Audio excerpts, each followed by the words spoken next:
Hello friends, good morning. સ્વાગત છે એક મસ્ત મજાના વ્લોગમાં. તો આજનું શૂટિંગ છે ને મોબાઈલમાં થતું હતું, કેમ કે મારા ભાઈનો બર્થડે હતો. સરપ્રાઈઝ આપવા માટે અમે લોકો નીકળી ગયા હતા, પણ કેમેરાની બેટરી ડાઉન હતી. તો મને ખબર નહોતી, કેમ કે ત્યાં પહોંચ્યા પછી ખબર પડી. તો મેં કીધું ચલો હવે શૂટ થોડું ઘણું કરશું આપણે, અને એ પણ મોબાઈલમાં કરી લઈશું એમ, તો તમારી સાથે શેર પણ થાય. તો અમે બધા જ ફ્રેન્ડ સાથે પહોંચી ગયા હતા, અને એમ કીધું હતું કે અમે આજે નથી આવવાના એમ. તો એને નથી ખબર કે અમે લોકો આવવાના છે, એટલે એકદમ સરસ એવી સરપ્રાઈઝ એને મળી ગઈ. તો બર્થડે વિશ કરીને અમે લોકો અંદર પહોંચી ગયા. Happy birthday to you. Happy birthday, dear Laura. Happy birthday to you. પેલા તા બેન ને ખવાડ્યા. મસ્તી કરી, વાતો કરી અને ફોટા પાડ્યા. અને પછી કે ચલો હવે ભૂખ લાગી છે અને આવતીકાલે આપણે કોઈ ભેગું નથી થવાની, તો આપણે નાસ્તા કરવા જઈએ. અને 12 વાગે સરપ્રાઈઝ આપ્યા પછી 12:30 ઘરેથી અમે લોકો નીકળ્યા નાસ્તો કરવા. તો અલખના ઓટલે નિકોલમાં જે રહેતા હશે એને ખબર હશે, અલખના ઓટલે નાસ્તાનું અત્યારે બહુ જ સરસ એવું બધું સેટઅપ થયેલું છે. અને એમાં ખાસ કરીને રિનોવેશન થયા પછી હું અલખના ઓટલે નથી આવી, તો આ ઘણા સમય પછી હું આવેલી છું. ઘણા એટલે કહીએ ને કે 6 મહિના તો ઓછામાં ઓછા થઈ જ ગયા છે. 6-7 મહિના પછી હું અલખના ઓટલે આવી હતી, અને બધાને જેને જે ખાવું હોય એ બધું મગાવતા હતા. તો ઘણું બધું મગાવ્યું હતું. અને 12 વાગ્યા પછી તો આમ કહીએ ને કે ટ્રાફિક તો એટલી બધી નહોતી. તો મંચુરિયમ છે, ખાઉસા છે, પછી સ્પ્રિંગ પોટેટો મગાવ્યું હતું, આલુપૂરી મગાવ્યું હતું. અમે 6 જણા હતા, એટલે એ પ્રમાણે અમે અલગ અલગ વસ્તુ બધી મગાવી હતી. અને અત્યારે સ્ટોલ બધા રાતે પણ ચાલુ હોય છે. તો ત્યાંનો ટાઈમિંગ તો મને આઈ થિંક ખબર નથી, કે બધા એમ કહે છે કે 8થી રાતે 2 કે 3 વાગ્યા સુધી કન્ટિન્યુ બધા ચાલુ રહી છે. એટલે 2-3 વાગ્યા સુધી સ્ટોલ હોય છે. અને હવે હમણાં આમ પણ નવરાત્રિ આવે છે, તો નવરાત્રિમાં ખાસ કરીને વધારે હોય છે. તો આવા જ મસ્તી સાથે આજનો આપણો વ્લોગની શરૂઆત થઈ ગઈ છે રાતે. અને તો કન્ટિન્યુ મારો વ્લોગ જોતા રહેજો. Good morning. તો ગઈકાલે વિડીયોની શરૂઆત તો થઈ ગઈ છે, કેમ કે ભાઈનો બર્થડે હતો, એટલે અમે લોકો ગયા હતા કેક લઈને સરપ્રાઈઝ આપવા માટે. અને બીજું એ કે મારે કાલે એવું બન્યું અનફોર્ચ્યુનેટલી, કે જે મેં કેમેરો હું લઈને ગઈ હતી ને, તો જે કેમેરાની બેટરી જે છે ને એ તો પૂરી જ થઈ ગઈ હતી, હા ખલાસ થઈ ગઈ હતી. પણ એની સાથે હું બીજી બેટરી લીધા વગરની ગઈ, એટલે કાલે મારે બિલકુલ કેમેરામાં શૂટ નહોતું. થોડુંક મારા મોબાઈલમાં, થોડુંક મારા ભાઈના મોબાઈલમાં, એમ કરીને મેં ડબલ શૂટ કર્યું છે. અને પછી તમારી સાથે આ વિડીયો શેર કરવાની છું.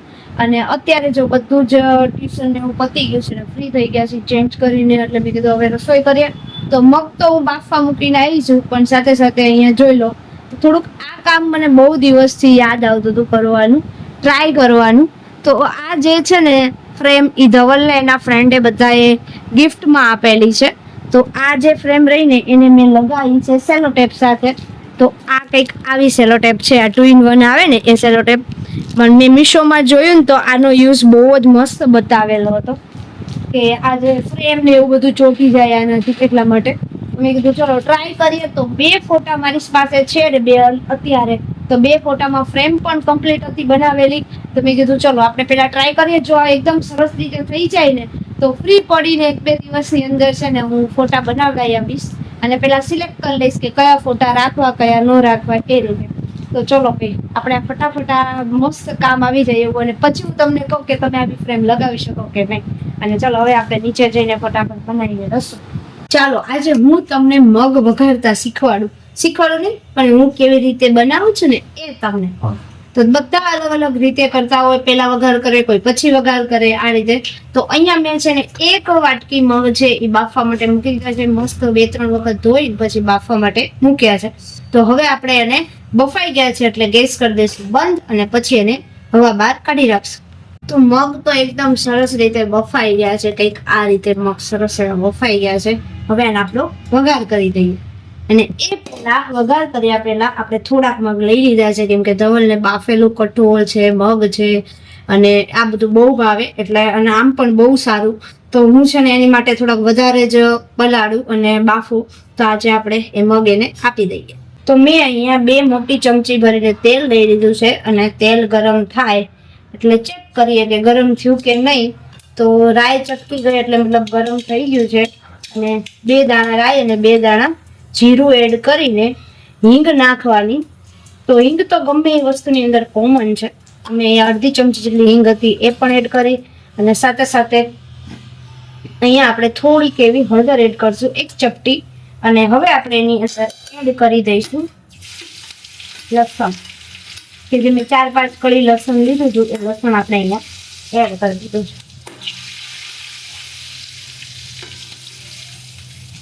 અને તરત જ આપણે મરચાં અને આદુ છે એ પણ એડ કરી દઈશું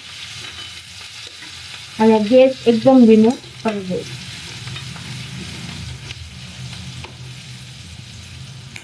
આદુ મરચાં છે એ સરસ રીતે પાકી જાય એટલે 1 કે 2 મિનિટ માટે જ આપણે રહેવા દેવાનું, વધારે જરૂર નથી. અને તરત જ આપણે જે મગ બાફેલા છે મેં એની અંદર થોડુંક પાણી એડ કરી દઈશ, એ પણ અહીંયા એડ કરી દઈશું. અને હું અહીંયા મગ ગ્રીન જ રાખીશ, હું આની અંદર મરચું મતલબ લાલ મરચું એડ નથી કરતી. અને એવું નહીં કે સાવ નથી જ કરતી, ક્યારેક એવા ખાવા હોય લાલ મરચાવાળા તો લાલ મરચાવાળું એડ કરીએ. અને અમારે હવે બધાને અહીંયા અમારે એક મેઇન સિક્રેટ તો તમને કહીએ ને તો ફુદીનાવાળા વધારે પસંદ છે, તો એ અમે એડ કરીએ છીએ. તો હું કઈ રીતે એડ કરું છું, તો અહીંયા હું સ્વાદ અનુસાર નમક પણ એડ કરી દઉં અને આને બરાબર ઉકળવા દેવાનું જ્યાં સુધી ઘાટા મગ ના થાય ત્યાં સુધી. અને મગ એડ થઈ જાય, મીઠું નખાઈ જાય એટલે તરત આપણે હવે એની અંદર એડ કરી દઈશું ફુદીનાનો પાવડર. તો અહીંયા કોઈ પણ ફુદીનો જ્યારે પણ સિઝન હોય ફુદીનો આવે એટલે એ ફુદીનાને હું સૂકવી દઉં, ધોઈને બરાબર સરખી રીતે સૂકવી અને એ પાવડર કરીને આ ડબ્બી હું ભરી લઉં છું. તો આ જે પાવડર છે ને એ તમારે કંઈ ના થાય, એકદમ કોરો થઈ જાય તો આ પાવડરને આપણે આ રીતે બધા એની અંદર નાખી શકીએ. ઇવન કે આપણે કોઈ સબ્જી તો નહીં પણ પાણીપુરીનું પાણી બનાવવું હોય ને તો પણ આ પાવડર ચાલે. ઘણી વખત ફુદીનો બહુ મોંઘો હોય તો આ ચાલે. તો આને હવે બરાબર ઉકળવા દઈશું કેમ કે પાણીની માત્રા વધારે છે. મગ અહીંયા સરસ એવા ઉકળી ગયા છે અને તમે જોઈ શકો છો ધીમે ધીમે ઘાટા થવા લાગ્યા છે. એક જ રસ થઈ જવા જોઈએ અને કલર પણ જો એકદમ ગ્રીન ગ્રીન જ રહ્યો છે, જરાય રેડ ઉપર નથી થયો. અને આ સ્ટેપ ઉપર મેં અહીંયા અડધું લીંબુ નીચવી દીધું છે. અને જો તમે લીંબુ ન ખાતા હોય તો નહીં નાખવાનું, અથવા તો તમને કોઈને ગળચટ્ટા ભાવતા હોય તો તમારે ગળચટ્ટા પણ બનાવી શકો. તો અહીંયા ખાંડ એડ કરી દેવાની, તો મેં છેલ્લા જ્યારે ઉકળવા આવે ત્યારે એડ કરવાના. આછા પતલા તમે જેવા ખાતા હોય એવા. તો હું તો ભાઈ આ રીતે બનાવું છું. તમે લોકો આ રીતે બનાવો છો કે નહીં એ કમેન્ટ કરજો. ખાસ કરીને એ કમેન્ટ કરો કે તમે લોકો મગની અંદર ફુદીનો એડ કરો છો કે નહીં. અને જો કરતા હોય તો હા લખો, ના કરતા હોય તો ના લખો. અને કોઈ કરતું ન હોય તો પ્લીઝ ટ્રાય કરજો, મજા આવશે. અને આજે ભાઈ મને થોડુંક પેટમાં ગડબડ છે એટલા માટે મેં અહીંયા મારા માટે મૂકી દીધા છે ભાત. તો હું ખાલી મગ ભાત ખાઈશ અને બાકી બધા માટે રોટલીનો લોટ પણ બાંધી ગયો છે. તો હવે કરી દઈએ રોટલી. તો આ જ રેસીપી સાથે આપણે વિડીયોને અહીંયા એન્ડ લઈએ છીએ. જો વિડીયો ગમ્યો હોય તો લાઇક કરો, શેર કરો, સબસ્ક્રાઇબ કરો. મળીએ નેક્સ્ટ રેસીપીમાં અને નેક્સ્ટ વિડીયોમાં. ત્યાં સુધી bye bye, Tata, take care.